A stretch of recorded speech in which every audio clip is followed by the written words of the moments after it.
I'm now at 9,427 meters. And I've just passed Jacques Picard and Don Walsh on board the submarine Trieste, slowly descended into the Mariana Trench. Yeah, I mean, it's crazy. And I can't stop. Well, it's just like I want to get to the bottom. Hi, welcome to the Sifu Mimi Chan Show. Thanks for joining the conversation.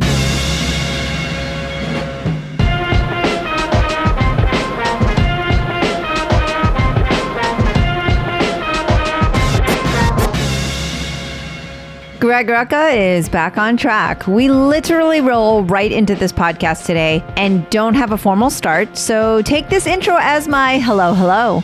Welcome to a very typical Mimi and Greg show. We kick things off with Greg's fascination over The Deep Sea by Neal Agarwal. Go ahead, click on the link and see how addictive it is. This quickly brings us to the Titan submarine that went missing and our fears of the deep ocean. Also, if you've ever wanted to hear Greg do the voice of a manta ray, this is the episode for you. Science very much became the topic of conversation as he shared some fascinating facts about the potential supernova Betelgeuse. And Lazarus fans, there are no spoilers, but Greg does address the hiatus and plans for the release schedule. Heart of Stone on Netflix starring Gal Gadot releases August 11th, and although Greg is credited with the story by and co-writing the screenplay, he shares some of the behind-the-scenes actuality in the making of these films. Always a fun time with my dear friend. For those that don't already know, Greg Rucka is a New York Times best-selling author of hundreds of comics and nearly 24 novels. He's also the writer for his critically acclaimed and award-winning film, The Old Guard, starring Charlize Theron. I'm loving these conversations and hope you are too. If you are, please rate my podcast on your platform of choice and share it with others. If you would like to support with a donation to help keep this podcast going and support the work I do, you can become a patron of the show by visiting my website or patreon.com/SifuMimiChan. For comments or suggestions, reach out on social media at SifuMimiChan. Now on with the show. I'm scrolling through this thing that is the Deep Sea. It's a link to a website, it's a page, where as you scroll down, it takes you deeper and deeper underwater. Oh, okay. And I have just hit 8,869 meters deep, and it is filling me with such anxiety you would not believe it. No, I believe it. And it's amazing. Like, whoever put this together, I guess this is by, I don't know, Neal somebody. Very well done. It's very elegant. But as you go and it just gets darker, and now there's like nothing, right? Many probes and submarines have been lost trying to reach the deepest parts of the ocean. This is at 9,202 meters deep. Yeah, I mean, it's crazy. And I can't stop. Well, it's just like I want to get to the bottom. I'm now at 9,427 meters. And I've just passed Jacques Picard and Don Walsh on board the submarine Trieste, slowly descended into the Mariana Trench. Yeah. And now, like on the screen, it's just the Trieste as you're going. And their goal was to reach the Challenger Deep, the deepest point in the ocean. I'm now at 9,520. I'm going to send you this link. Oh, no.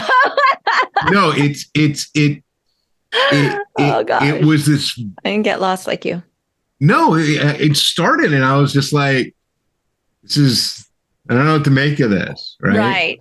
And as it's continued, it's become more and more fascinating. So now at 9,760 meters, there's another little thing that comes up saying, the submarine used a rebreather system that would later be used in spacecraft. There was barely enough space inside the pressure sphere for both of them. It's still on the screen. We're still descending here. Let's see. The immense pressure of the deep sea means any mistake would mean certain death. Yes. And we just cleared 10,000 meters deep. During the descent, one of the window panes cracked and shook the entire vessel. Right. Nevertheless, they continued. This is at 10,130 meters. It's just impossible. Even at these unfathomable depths, Jacques and Don could still see life out the window. Life can survive in unimaginable environments, and at 10,321 meters deep, you see the Hadal amphipod.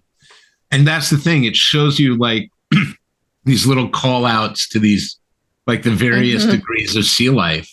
Right. I got to get to the bottom of those there. I'm sorry. It's fine. This is fascinating, actually. After 4 hours and 47 minutes of anxiety and claustrophobia, we have just cleared 10,790 meters. They succeeded and became the first humans to reach the deepest point in the ocean. Ooh. And that's the Challenger Deep.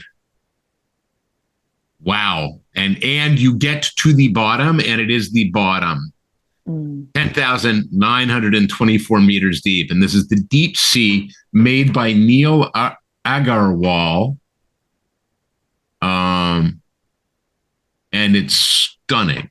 I got to tell you, but it was like, yeah, okay, it started off and I was very alarmed. I was like, I'm not sure I want to go on this ride, Troutman. What did you do? What did you do? Thank you, Eric. That's so him. Yeah.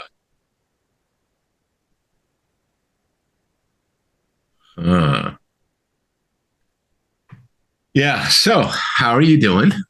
Well, I'm not at the bottom of the ocean, so I guess good. That's got to be good, right? Right, that's got to be good, I guess. I mean, now you're making me feel like, oh, we're going deeper and deeper. I feel like I was in it with you. Here, we'll shake it off. And I'm already, that stresses me. Like the ocean in general, I have the shark phobia. Like this all stresses me out. So, yeah, I don't know if I can engage. Yeah, so all this Titan stuff is probably not making you happy right now. No, it's yeah, I woke up to that in the daily podcast and I was like, oh my gosh, yeah, because I don't know anything going on except for the little bit of intake I get from those few podcast things. I listen to like 5-minute things. And of course, this is a highlight one, right? So yeah, it was just it's big news. It's big news. It's crazy. And then I not good. Not good. But I don't know. I guess this is science, right? Like exploration. And I don't know. That's not what this was.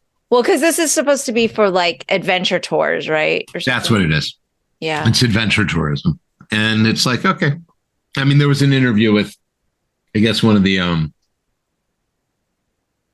co-directors, founders of the company, basically saying, well, we don't want people to lose interest in the Titanic. It's like, that's never going to happen. Oh, right. It's like that is a garbage argument. Right. Oh, yeah. I mean, it's definitely not going to happen. Yeah, for sure. That was not a concern before this, and it certainly isn't going to be one after. Yeah. So. James Cameron can tell you billions later that there's still an interest in the Titanic. Pretty sure In any case, it was strange. Yeah, very strange. But I don't know. I mean, I would never be getting on a submarine like that anyway. Like at the best, like, so, in the Bahamas, so it's a combination of where they're like, oh, just take the submarine. And it's like, you can still see it above water, like maybe like 20 feet or something, like where I'm like, okay. But yeah, I there's no way I could do it. No, there's no way. Yeah. I had an experience when I was like 12 or 13. And I was skin diving in the Red Sea, and all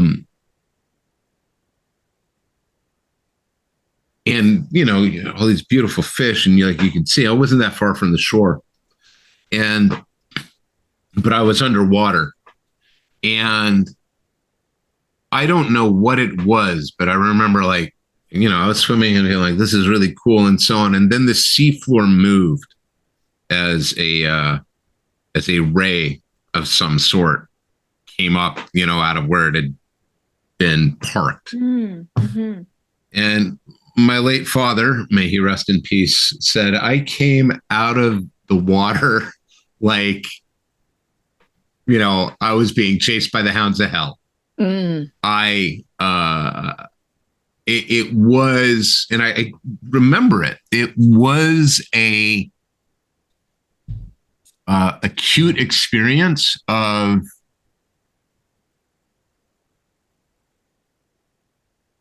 this is alien, right? This is something, and it's different. Like when you see them on TV or in an aquarium, it's like, oh no, you live here, right? I shouldn't be here, right? And that sense of just, here's something that's perfectly adapted to its environment and absolutely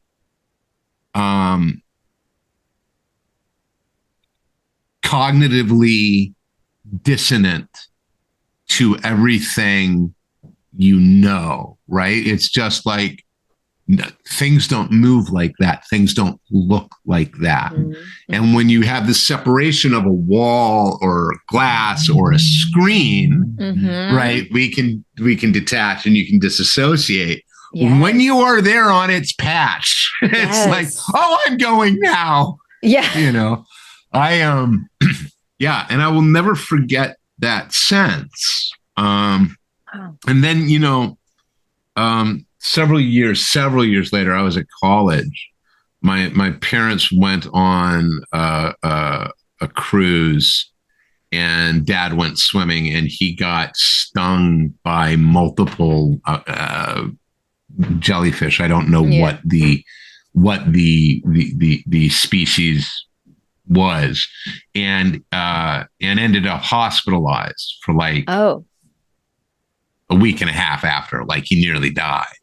Wow. And so like those two things, like jellyfish, manta ray, sort of hammered home to me. It's like, yeah, you know what? I'm adapted to land. Right? That's my job, is land. I'll do land. Land works. I'm good on land. Oh my gosh. So yeah. This is my deep-seated antipathy towards jellyfish as a result of this. Yeah, I being stung by a jellyfish is no joke. It feels like a knife is slicing your leg. Yeah, it's not fun. It's you've had this. Yes, I mean Florida, we're at beaches, growing up, and it's just kind of. I think a lot of people here have felt that it really did. It does feel like and these are tiny ones because you're not far from. These aren't like. Yeah. The jellyfish, but so I can only imagine. But they also have like a huge reach. Like I heard, that one's like 50 feet away and it can still sting you or something crazy. So you're just going, what? Like, again, we do not belong there. That is their world in a sense, right? Yeah, and mind they you, have a right. They have a right. They're protecting their home. and it's not. This is not me saying exploration. Of course. It's none of that, right? Yeah. I saw a thing yesterday saying that a paper had been released saying that phosphorus had been detected in the water on Enceladus, right? On Saturn's moon, Enceladus. And this is crucial because they had found all these other chemicals in the Cassini flyby. And many of them are organic chemicals. They're required for organic life. And they hadn't found detectable phosphorus. And a new study of, I think, the E ring of Saturn, which is made up of ice from Enceladus, right? Like Enceladus has these geysers, and that ice freezes and falls into, orbit around Saturn. It creates one of the rings. And an analysis of that had found detectable levels of phosphorus, like significantly detectable enough.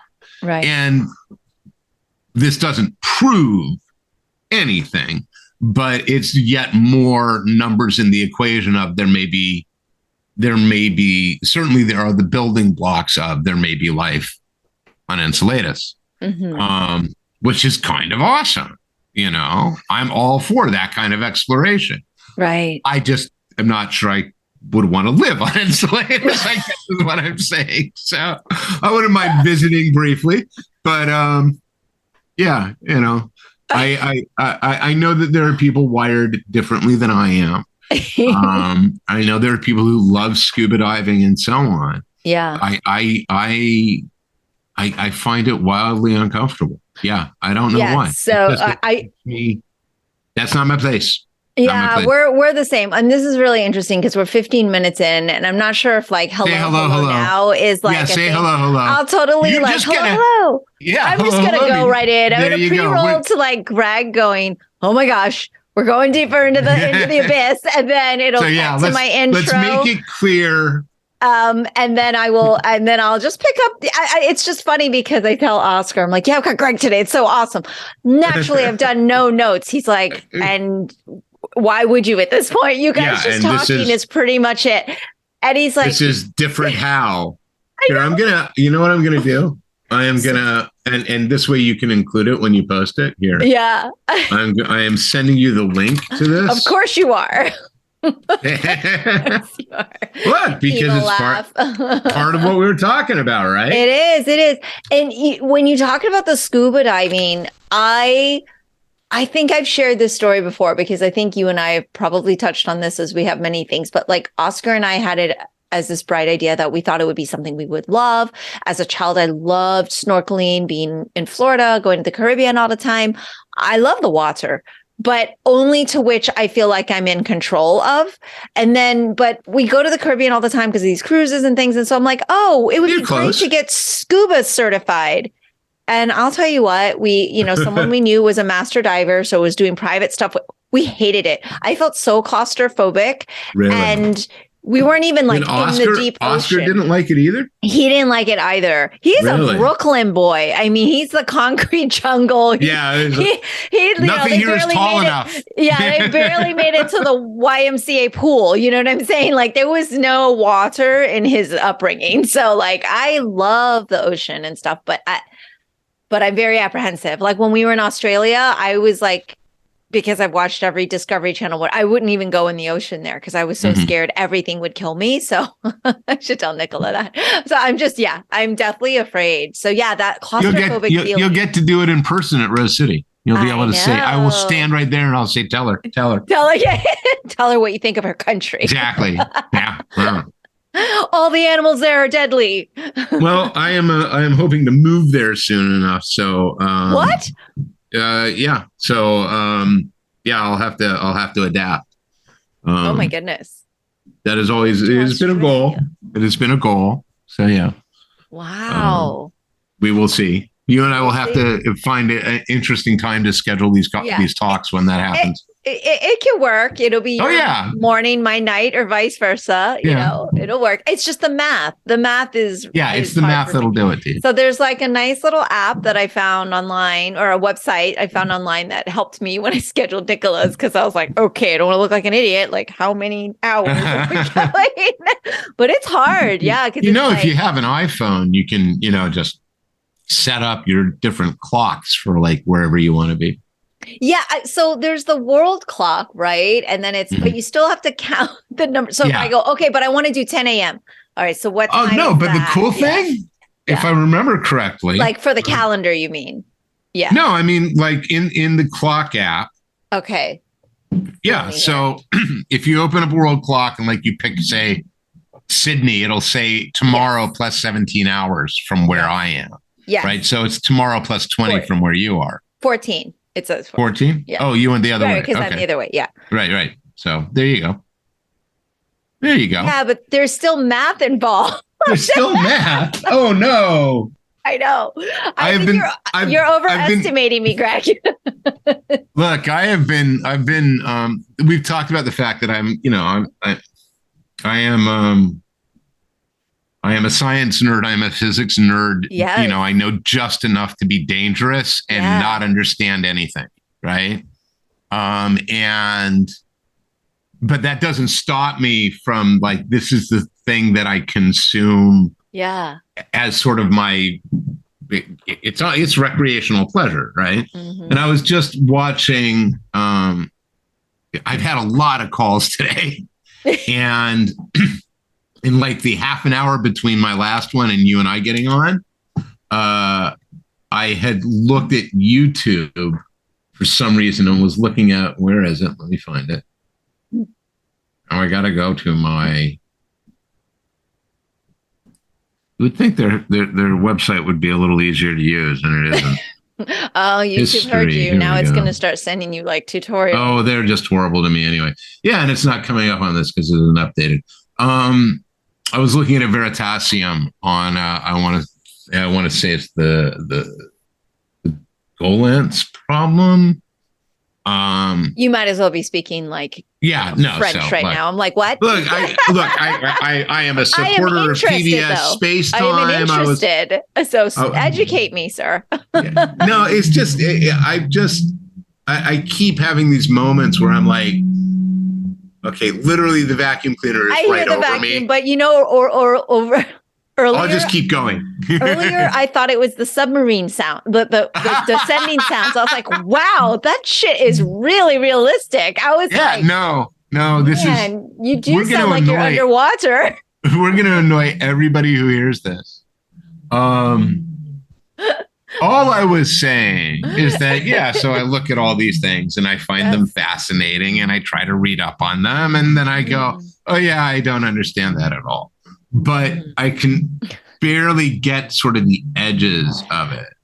Like, did you see? And now science. Did you see in like the last week, and this was big science news, right? They're saying that Betelgeuse may go supernova in our lifetimes. No, I didn't know this. So Betelgeuse, right, which is, the storied star from which, Ford Prefect is from the neighborhood of. Not the 1980s Michael Keaton movie. No. Okay. Apparently, like JWST's latest observations with some analysis have indicated that the star has been sort of pulsing. It's been dimming and so on. And the analysis is...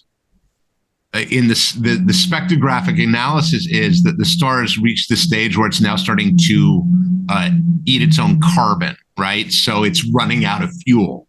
And in star health, for lack of a better way, star lifetimes, right? You can go billions of years just going like hydrogen, great stuff, right?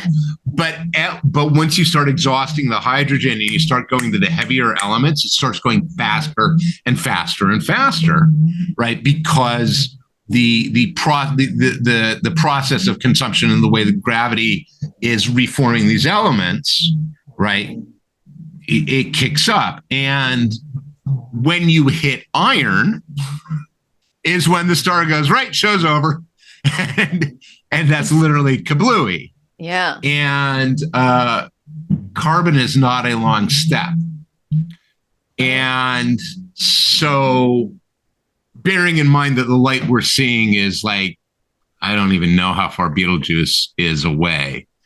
But, it's like, again, I could quickly Google this and go, how far is Betelgeuse? But that light being however old it is, it may have already gone. Oh. In which case, this may be like the first supernova visible from Earth, like I think since the 1600s. I think it was the last time like it was actually visibly seen. Right. I was going to ask. And we're well outside of the danger zone, right? Like we don't have to worry about, but Armageddon. Well, all the fun things that happen when, the universe has a Tuesday. But it's kind of a cool thought. Like of course, and the way the media being the media is, right? They'll take detected this could mean this. And the headline now goes, Betelgeuse goes supernova tomorrow. And that's not what's going to happen, right? It could be anytime in the next 50 to 100 years, but there's a chance this may happen in our lifetimes. We may be able to look up at the night sky and go, that's awfully bright, and have, a detectable second light in the sky during the daytime. And talking, maybe it's sort of the flip side of all that deep sea stuff we were talking about, right? Yeah. Because like that, whatever that ray was that basically said, you don't belong here, Greg, right? I can have a sense of wonder about it, but it is overridden by my sense of get the hell away from me. Yeah. And this is kind of that would be kind of, to me, that would be kind of magical, right? Yeah. That would be a kind of magical thing to be able to say, we are in this moment where we get to witness this thing. So what's funny is as soon as you started talking about the submarine and then now you're talking about space and you're talking about like supernovas, I mean, I keep saying in my head, it was just like, it makes me, this is weird, but it makes me miss Lazarus because I would love reading when you're like, and now science, because that was when I got to learn anything about science because I'm not as motivated as you. Yeah, I'm not as motivated where I'm like going to go research it on my own. I will on occasion click on the little Discord science thing and go, what are they talking about? Yeah. And then I'm like, okay, I have nothing to contribute here. So I won't even pretend. No, so one of the things I love about our Discord, and I genuinely love it, is that the cross-section of interests and people. And I love the fact that, there's something, we have almost 1,000 members now. And I love the fact that I can say, anybody here tell me about 3D resin printing?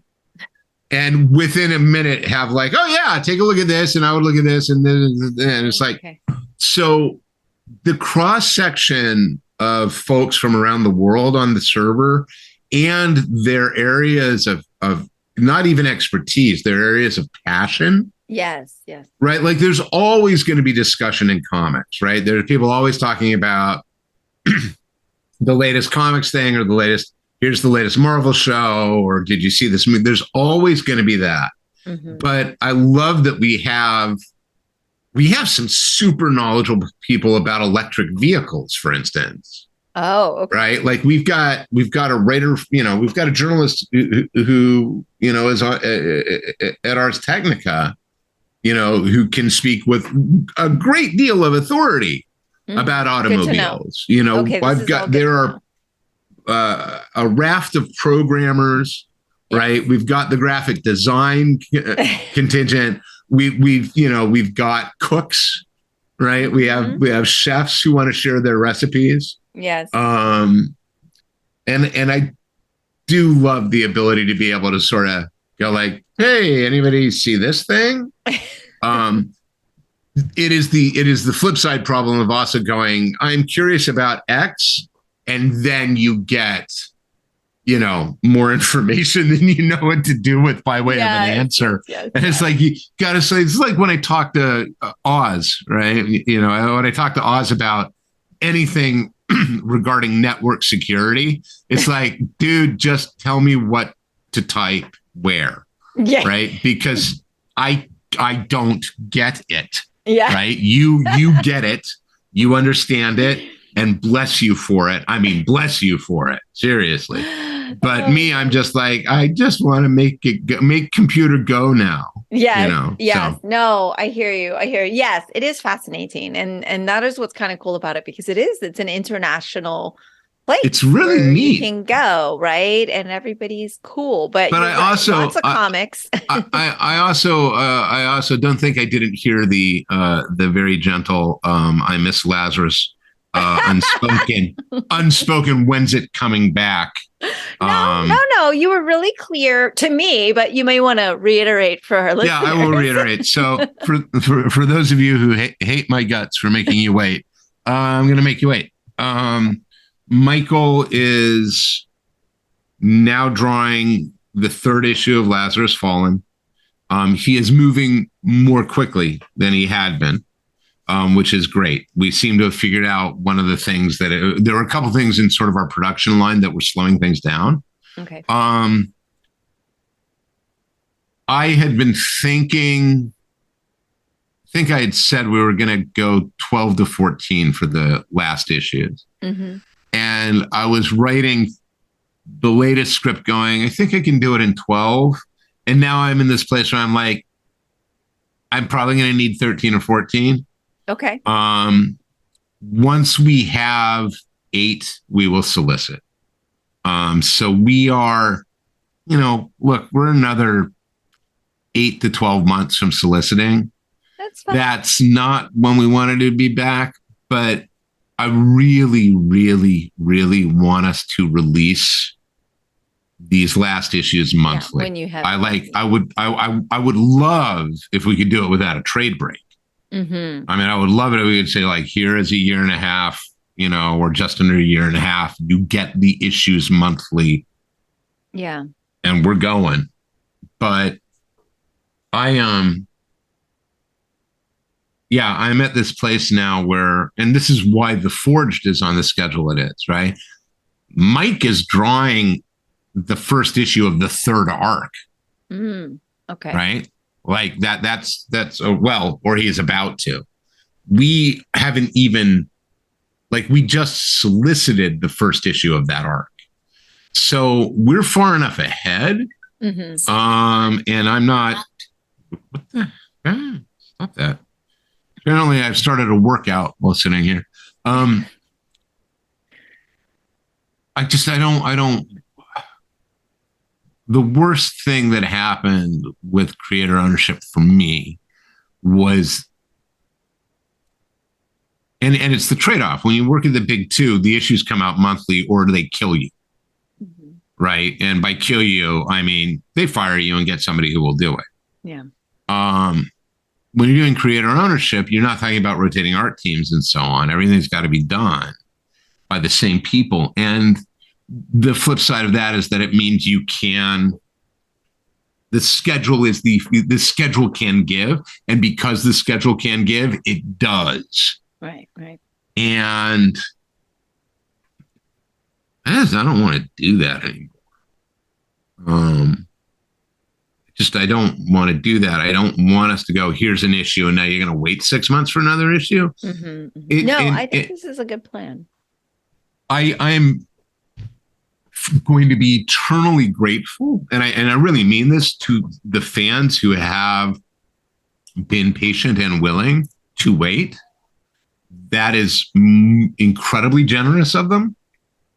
And so many say, look, we'll get it when we get it.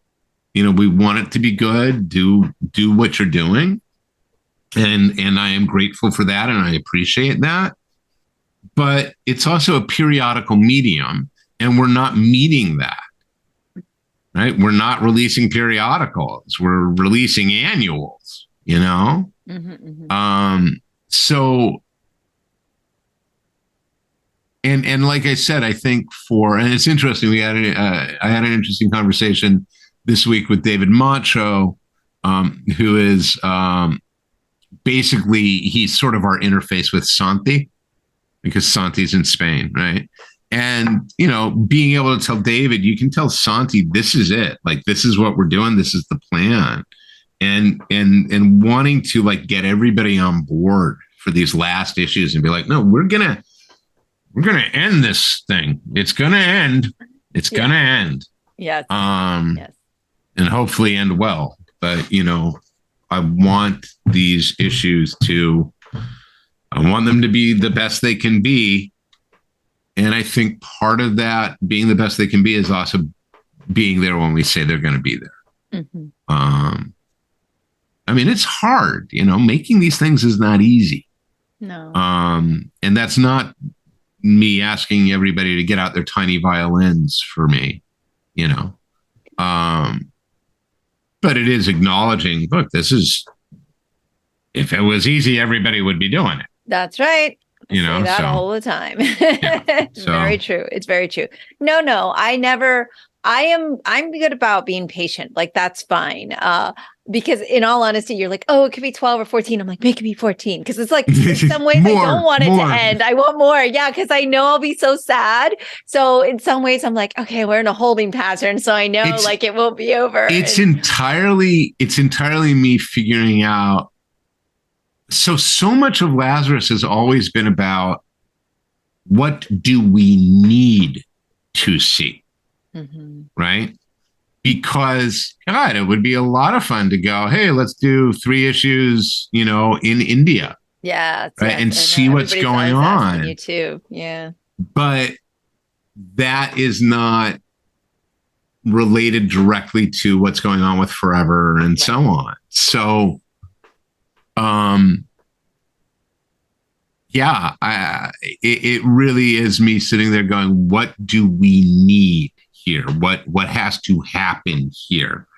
And that's why I keep going back and forth on how many numbers, because I was talking to Michael last week and I was like, I think it's going to have to be 14. I don't know, but I kind of wanted it to do 12. But I think it may be 14. I think it may be 14, or maybe it'll be like 13 with I would love to do like a double-sized last issue or something. Yes. But we'll see. We'll see. All right. Well, we will see. We will see. And we will patiently await. It's funny because I still talk about it all the time. People are like, oh, I was like, but just maybe wait. I'm like, maybe just wait. Don't not done yet. Because then you'll really have the payoff. So look, but I talk about it all the time. I kind of am excited about the prospect of being able to read the whole thing when it's done, and be able to go, yeah, that's a lot. It's when it's finished, it's going to come out to the equivalent of probably about 70, 80 issues worth of a comic. Right? If you take all of the issues of Risen, all of those are double sized. So you say 14. Okay, so maybe 80, probably closer to 60. Right? But still, that's not a bad run of books. That's not a bad shape for a story. And my hat is off to, all these people who have successfully been able to be like, no, I've got 150, 200, issues of my creator-owned series. It's like, wow, I don't know how you did that. So. Timing is a lot. Not that we're making excuses, but I mean, that whole pandemic thing didn't really help. Yeah, no, it didn't help. It didn't help. Creativity. I mean, some people, it was like, it gave them this moment of like, oh, great, I have no other distractions. And some people, it was just so much emotionally. So it's like, you can't even expect to find creativity in that. So that certainly didn't help. But we are patiently awaiting, not to worry. We're not to worry. Well, there you are. Other things. We won't speak for everybody else, but I'm glad you are. But you know what? They're going to have to wait, and they'll love it. And they'll love it when it comes out. They may be a little bitter about it, but I mean, they'll be salty. But they'll get over it. They'll have to get over it, because at the end of the day, it's a comic. You know what I mean? We're not like, hey, the cure for cancer's on hold because I haven't been up to it. You know what I mean? It's like, come on, everybody. Absolutely. They'll be fine. Their entertainment can, there's too many other things. And you've got the Forged right now and everything, which I'm well behind on, and I still haven't had the guys on and been able to catch up with math there too. Yeah. But you're going to be out here at Rose City. So maybe we can do something Mike live. And Eric. Yeah, Mike and Eric will be here. So what chances do we have of dragging Michael to Portland? Nil. Not going to happen this year. All right. Not going to happen this year. Selfishness is like, well, this might be a good time to get all my books and get them all signed proper. Like I have the first one. Next year? Next year? I can wait because, as long as there will be the hardcovers. And so as I saw like, oh, now they're all released and everything. Yeah, they're back. I'm not like a collector-y kind of person anyway, but like, of course, I need to have like the ultimate of that when it's time. But it's funny looking in the Discord, everyone's like showing me the spine covers. I'm like, oh, this and this map. Yeah, all the different editions. All the different editions. And I'm like, all right, I'll just have to wait and get all of it anyway at the one time. So it's kind of funny. We were talking about your work and everything, because you're a writer and all that, and that's why you originally came on the show. Although I love talking science and hearing anything you have to say, but Oscar was like, the other night I was up late, gonna go to sleep, and then I was like, oh, let me read something, and then I made the mistake because it was supposed to be like kind of a calming, like get me to get to sleep. What and did I guess he told me I was reading Private Wars. I was like, what is that? He's like, oh, that's by Greg Rucka. I'm like, well, you're not going to sleep reading his stuff because you get all into it. And so anyway, I just thought you'd find that funny. And he's like, yeah, then it was like 2:30 in the morning. I was like, well, it's your fault. You should have been listening to like, someone read. That one's a dark ride. That's the second Queen and Country novel. That one's a dark ride. Okay. That's what he's reading. Cause I was like, but yeah. Yeah. You don't want to read it. No, you know this. Yeah. You know this. No, that's why I was like, I don't even know what you're reading. You absolutely don't want to read it. Like this one is, this should have trigger warnings on it. It's like Walking Dead for me, like that, or even more so. At least in Walking Dead,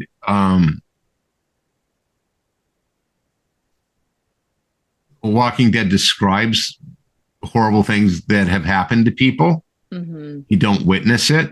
Okay. Yeah. Private Wars, you bear witness. Ooh, okay. To some really nasty human behavior. And I don't. Yeah, so listeners are going, Greg's telling her not to read his book. Just so you know, listeners, like, I can't handle that stuff. So, if Oscar were listening, he's going to be done before this airs, but he would be like, this makes me want to read it even more. That we're so opposite that way. Like, that makes him just want to read it more. He doesn't mind being in that world, and just like, it doesn't see. He likes the last run is his favorite thing. The last run, I think you would enjoy actually, because it doesn't have, there is a lot of what's going on in the psychology of a couple of characters is about these very messed up power dynamics and sexual relationships and so on. Mm-hmm. And the last run is just, watching Tara have to get out of a horrible, horrible situation by being an utter badass. So, right. So I'll just get to the action scenes. Well, it's got that last war has one of my favorite Tara Chase bits I've ever written, which is she gets shot in it. Okay. And basically has to, by herself, diagnose like the tension pneumothorax she has, and has to then resolve it, including let the air out of the chest cavity, and then have to makeshift a bandage and get it on herself, and the wound is not conveniently placed. Right. Like the wound isn't like, oh, okay, they shot me here. The wound is literally in her back where she can't reach it. Right. So she's like, I now have to do this before I run out of air and set this up in a way and hope I can lie down on it. Right. So, but yeah. So, yep. Well, so that's Oscar's night reading, if anybody was curious, so that you guys all know that that's what he reads at night. But it's funny because we talked a lot about the Discord on this episode, which is kind of nice because it is a really great community for those who aren't on yet, but love Greg Rucka and all the things, or want to hear more about science. You don't even need to love me if you just want to hang out with a really bunch of cool, friendly people. But I rarely give my 2 cents about anything, and I logged in the other day. I'm like, Spider-Man was the most amazing thing I've seen in forever, and Nimona. Okay, bye. I just had to say that. Well, because I remember whatever it was a year or two ago, they're like, yeah, Nimona will never come out. It's stuck in the, in between, and it's on the shelf. It'll never release. And then all of a sudden my friend sent a thing, was like, oh, it's coming out. I was like, what? Because I loved that book so much, and it was so sweet and fun. And then so I was able to watch it, so that was good, and I really enjoyed it. I still haven't seen the new Spider-Verse. I gotta see it. Everybody makes that noise when I say I haven't seen it yet. It's odd that I have, to be honest, because I have heard theater. nothing but good things about it. Mm-hmm. Yes, and yes. There's just not been a negative word. I mean, you like the first one, yes? Yeah, I thought the first one was fabulous. Yes. I mean, those are our favorite, Oscar and I, our favorite Marvel films, period. Yeah. It's just, to us, nothing really comes close, but I think he always loved Spider-Man anyway, but like, the whole Brooklyn thing and the whole Miles Morales thing, I think that doesn't hurt, but it doesn't matter. I mean, just the feelings that you get. And when you finish watching it, we'll talk more, because I have talked to like, I call him Comic Book Pete from Paper Asylum, my comic book store.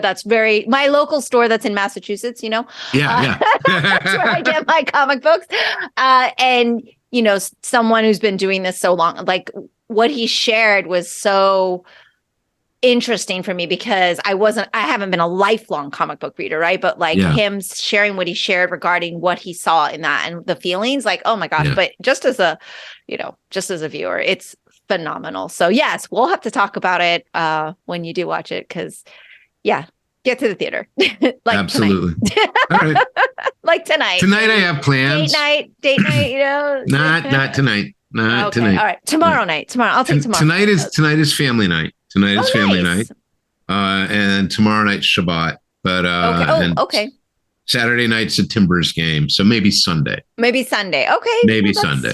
Maybe it'll be Sunday. A weekend movie. That's good. Yeah, I rarely get to the theater, and Oscar rarely asks to do anything ever, and like that's all he's wanted to see. So I was like, we're gonna go, and we went last weekend. So he was super excited. That's awesome.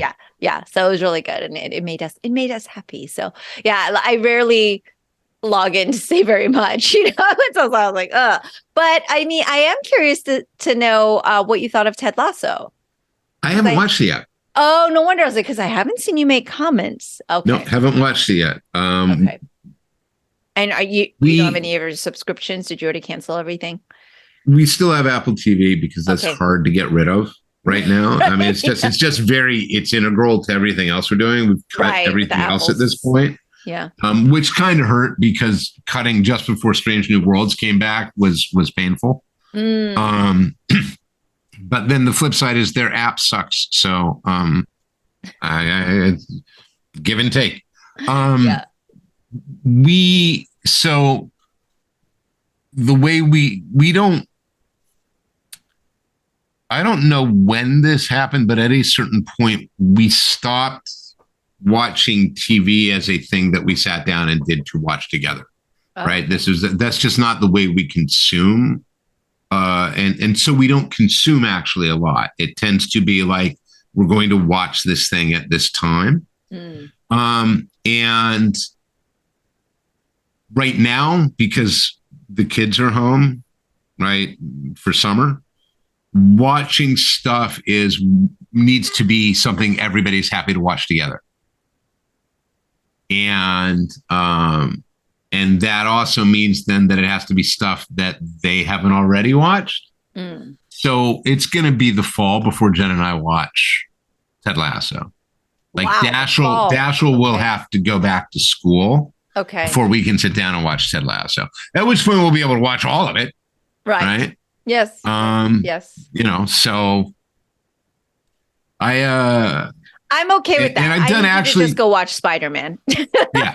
Well, and I've done a very good job of like, I muted everything, It's like, I don't want to know. But honestly, it hasn't been like robust conversation. It's just, but yeah, I did go in and make a comment there. But yeah, otherwise I'm pretty silent. You should be more active on the Discord. I know. I'm not you're not a chatty Cathy.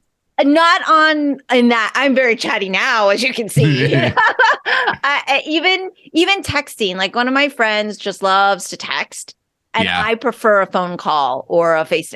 I prefer, because I think for such a long time in my life, I've been very misunderstood by my emails, or because I'm generally an abrasive person, and so maybe when they read things about me, what I'm writing, they're taking it in the worst possible way. Abrasive is not an adjective I would use to describe you. No, I mean, genuinely, Mimi, that is absolutely not an adjective I would use to describe you. But I do get that, and I do. I have friends who want to have these long text conversations, and it's like, I don't know, we used to call each other on the phone, right? I mean, and I'll take face to face any day. Yeah. Oh, 100%. 100%. I'm much. And I'm not good at the long text conversations. And the other thing that happens, this is the other problem I have with texting, right? texting doesn't acknowledge even phones, which are rude, right? Phones will ring when you are doing something else. The problem with a text is that it's so insistent. And if I am working and somebody starts texting me, it literally, like, I've now gotten to the point where I'm like, this has to go into do not disturb and so on, because I need to be able to focus. And, you know, I have a couple friends / loved ones who will text, and very clearly it'll be a conversational text. And literally it's like, I am working right now. Right? Just because I am not building a car, right, or whatnot, does not mean that my time is being spent frittering. I am doing the thing I need to do to make a living. Right. So forgive me if I don't drop everything to type out a conversation with you when I should be figuring out how, you know, Forever and Sonia, you know, don't kill each other or whatnot. So, it's just not my preferred method of communication. And so, but I've learned to adapt. And then if I'm at my computer, it's a lot easier because then I'm like, okay, I'll type. But most of the time I'm using voice anyway. So, but I thought you would also find it funny because, you know, I'm not really huge on social media anyway. Compared to you, I'm like huge on social media because I'm on ever. You're a social media god. Yeah, compared to some like that don't ever turn it on. Greg Rucka. But one is our last podcast just dropped this week, and my team, there was like just a huge disconnect. So it's like, I don't even have all the assets yet, but the podcast is live, but the YouTube hopefully is uploaded by today. So I haven't sent you anything. I did see it. I did see that the YouTube was up. Oh, it was. Okay, because I was like, not that you would maybe know from social media if it's on or not. No, because like I said, I had been on YouTube, so it was in my feed. Oh, that's what you're like, hey, that's me. Yeah, that pretty much was it. It was like, it was the same reaction I had to the Heart of Stone trailer. I was like, hey, that's my name all over it. This is what's funny is every couple weeks I turn on the Twitter because I'll be like, hey, this is happening with the bill, or hey, this is going on with the AAPI. And somebody tagged me and said, I guess this is the surprise I get for falling off Greg Rucka's chats with Sifu Mimi Chan, Heart of Stone trailer. So I was like, oh yeah, right. And then there's that. I was like, we hardly even talk about that because we're talking about submarines and science and into the ocean. It was a while ago. Right. I mean, we have talked about it, like, I don't remember when, last year sometime. Look, I think maybe that gig started in, this gives you an idea how long it takes to make a movie. I want to say it was like spring. No, it was like January 2019 that like that job happened. Right. And that script went through 2019 into 2020, I think, before Allison came on, because I have the story by credit and I have a screenplay by credit.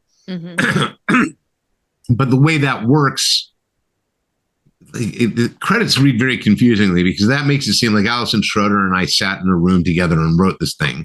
That's not what happened. I did like 3 drafts off of their notes, right? I did an initial and a second and a third. And then I did a polish, at which point they said, thank you for your work. And they hired Allison, right? And that was all well and good. That's fine, right? And then Allison did all this work, and then they went into production. And then during production, right, other people come in. They can you do this bit? Can you rewrite this bit? So when it goes before the WGA, there's actually a procedure to decide who gets what credit for what. Right. Right. And there are standards that have to be met. Right. You have to hit certain bars to achieve certain credit statuses. So I've read the final screenplay, right? I've read what was submitted. I still haven't seen it. I was talking to the producers actually yesterday, and they're really happy. And I'm excited to see it, right? Because the story that I wrote is there. The shape of the world is mine, right? Those things are there. Yeah. There, characters were changed. They renamed characters. There's dialogue. They're different. They added scenes. They changed motivations for some of these things. And it's like, okay, fine, right? That's not how I would have done it, but it's what was done. That's not a bad nor a good thing, right?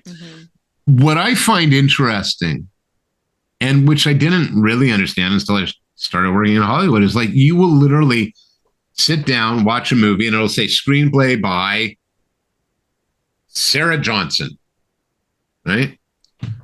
And that doesn't actually mean that the thing you're seeing is what Sarah Johnson wrote,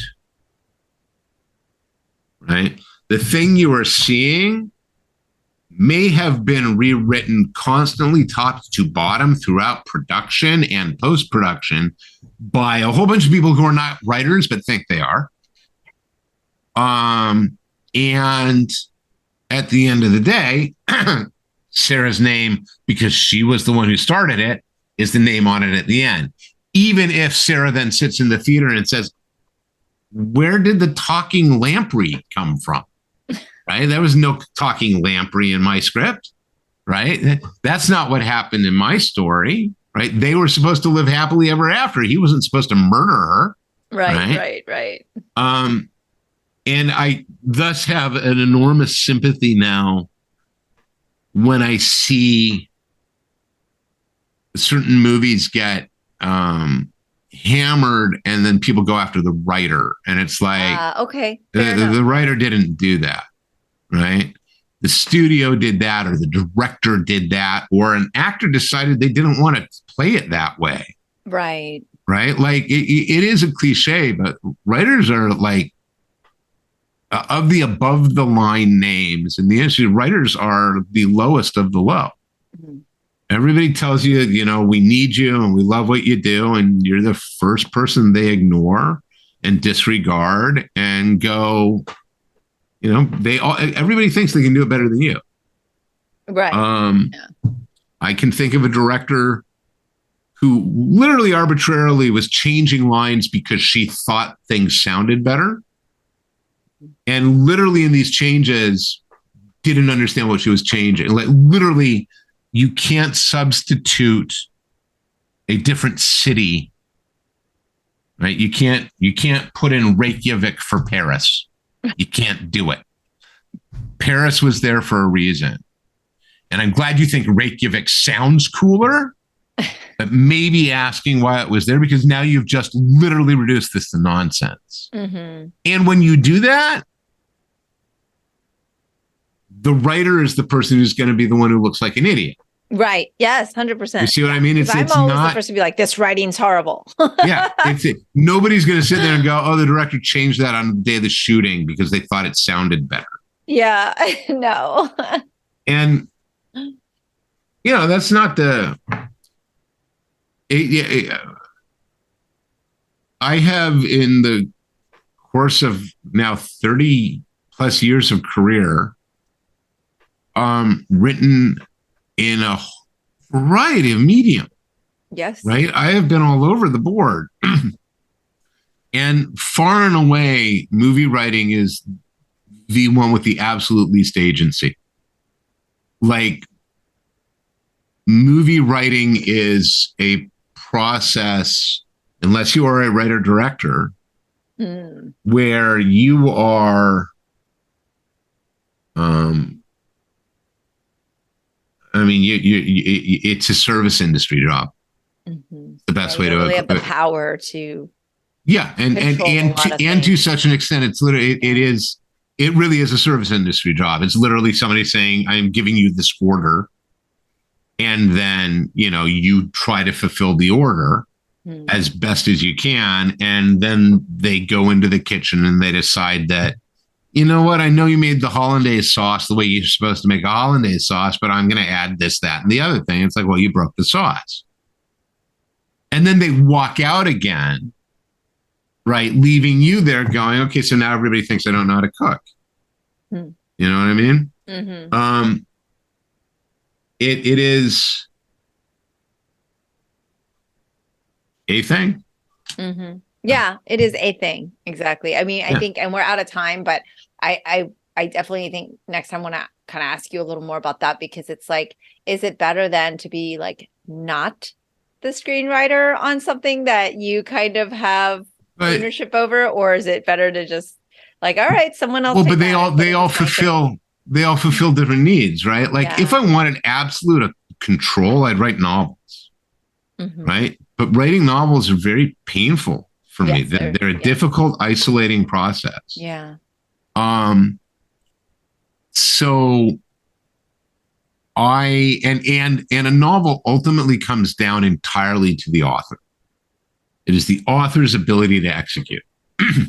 I can have the best idea in the world, but if I can't make the words do what I want them to do on the page, it's a problem, right? So I'm working comics, that's collaborative. So I can have the clearest vision in my mind, but Michael Lark has his own mind. Nicola Scott has her own mind. Mike Henderson has his own mind, right?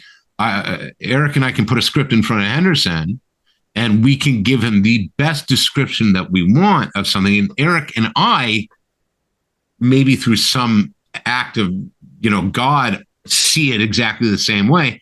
Mike's not gonna. And that's not even talking about how Mike is going to do his job or how Michael is going to do his job, right? Which is, you're asking for a thing. I have to worry about where the light is falling, the time of year, the props in the scene, the best angle for it, how I captured this moment. So you are sacrificing something in a collaboration, but ideally you're making something that's greater than the sum of its parts. And at least there you are in a place, it's certainly in creator-owned comics, where you can go, that's not quite right? Like I can give up this thing in my head. You need to, because otherwise you'll go crazy. You say, that's great. We really need this piece of information, right? Or this didn't execute right. Can we fix it? Right. Okay, no problem. You're talking about a movie, and you're talking about 1,000 people are working on one project that is going to be costing how many millions or hundreds of millions of dollars. And everybody is motivated by fear at a high level, right? What happens if I screw this up? What happens if I never get to do this again, right? What if they blame me? And also everybody, you need a very powerful center of gravity to fulfill a vision, unless that vision is going to be a collaborative vision, which is why you have auteur theory, right? Which is why a Nolan movie is always going to be a Nolan movie, right? And, Rian Johnson now has that gravity. Rian Johnson's going to write it and direct it. And, 90% of the time, maybe he's going to get what he wants out of it. He will make it what he wants it to be. Yeah.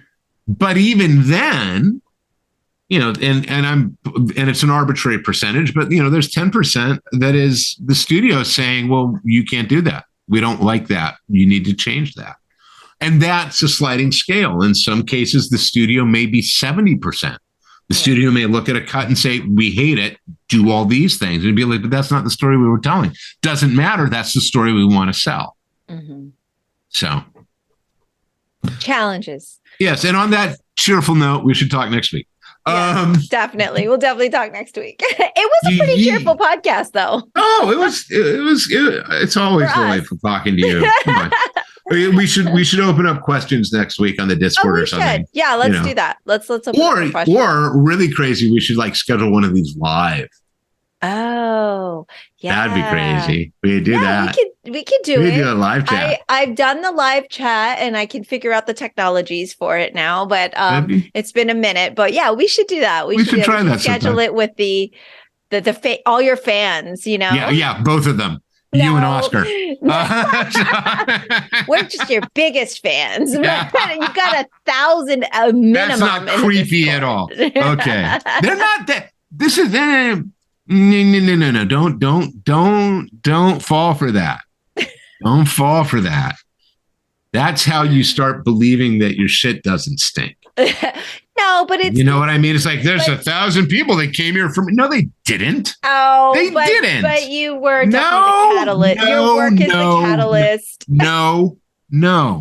It's called Lazarus. Yeah, it's also in the back of the Forge. Maybe they're there because they think Henderson draws really, really awesome comics. Right, I'm not saying you're the sole reason. Okay, but... Yes. No, this isn't false modesty. This is defense. All right.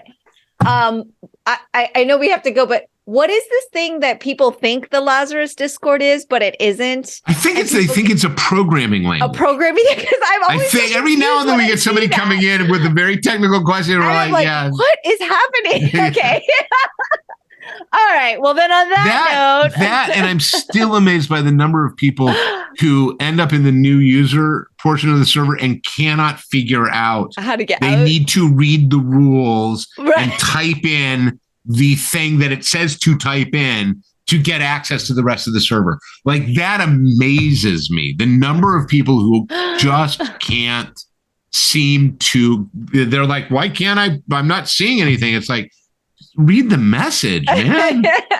So, all right. Anyway. All right. So until next time, listeners, we're going to do something live. We're going to do something with questions. Eventually. This is going to take some planning. It may not be next time, but eventually. Eventually. So keep listening. Yeah, that's it. All right.